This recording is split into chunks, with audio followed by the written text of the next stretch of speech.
Yes Pawan Kalyan event సినిమాకి సంబంధించిన event అనగానే సంథింగ్ స్పెషల్ మిగతా హీరోలతో పోల్చుకుంటే ఆ భారీతనం అనేది పవన్ కళ్యాణ్కి సంబంధించిన ఈవెంట్లో మనకు అనిపిస్తూ ఉంటుంది. ఈరోజు కూడా భీమ్లా నాయక్ ఈవెంట్ని చూసుకుంటే కనుక దాదాపు 150 ఫీట్స్ ఆ లెంత్లో ఈ ఎల్ఈడి స్క్రీన్ ఏర్పాటు చేయడం జరిగింది. ఇంతకు ముందెప్పుడు కూడా శ్రేయస్ మీడియా ఇప్పటికే 1000కి పైగా ఈవెంట్లు చేస్తుంటారు, కానీ పవన్ కళ్యాణ్ సినిమా ఈవెంట్ అంటే మాత్రం ప్రత్యేకంగా వాళ్ళు చూస్తూ ఉంటారు. ఈరోజు జరిగే ఈవెంట్ కూడా 150 ఫీట్స్కి సంబంధించిన ఈ ఎల్ఈడి స్క్రీన్ ఏర్పాటు చేయడం జరిగింది. ఎందుకంటే దాదాపు ఈ వేడుకకు 5,000 మందికి పైగా ఫ్యాన్స్ హాజరవుతున్న క్రమంలో ఎక్కడ ఏమీ డిస్టర్బెన్స్ లేకుండా ఆడియో పరంగా కానీ అలాగే విజువల్గా కూడా వాళ్ళకి క్లారిటీ ఉండేలాగా కూడా ఈ ఎల్ఈడి స్క్రీన్ ఏర్పాటు చేయడం జరిగింది. అలాగే ప్రత్యేకంగా కేటీఆర్ ఈ ఫంక్షన్కి వస్తుండటం, కేవలం పవన్ కళ్యాణ్ వేడుక అంటే మెగా అభిమానులు, పవన్ కళ్యాణ్ అభిమానులు మాత్రమే వస్తూ ఉంటారు. ఈరోజు జరిగే ఈ వేడుకకు కేటీఆర్ ముఖ్య అతిథిగా విచ్చేస్తున్న క్రమంలో చాలామంది కేటీఆర్ అభిమానులు, టీఆర్ఎస్ వాళ్ళకు సంబంధించిన వాళ్ళు కూడా వస్తూ ఉన్న క్రమంలో ఏం మాట్లాడతారు అంటే, పవన్ కళ్యాణ్ని ఫస్ట్ నుంచి కూడా నటుడిగా అభిమానిస్తూ వస్తారు కేటీఆర్. అలాగే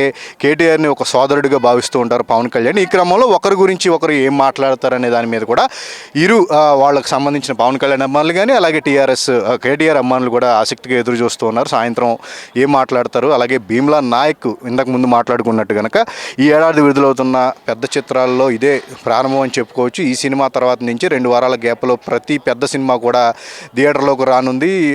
కరోనాకి ముందు ఎట్లా ఉండే మనకి పరిస్థితులు, ఒక సినిమా రిలీజ్ అనగానే ఒక భారీ ఎత్తున ప్రీ రిలీజ్ ఫంక్షన్, అభిమానుల హంగామా థియేటర్ల వద్ద అలాగే ప్రీ రిలీజ్ ఈవెంట్లో కనపడుతూ ఉండేది. మళ్ళీ ఆ తరహా సిచ్యువేషన్ అనేది భీమ్లా నాయక్ ప్రీ రిలీజ్తోనే మొదలు కానుందని మనం మాట్లాడుకోవచ్చు.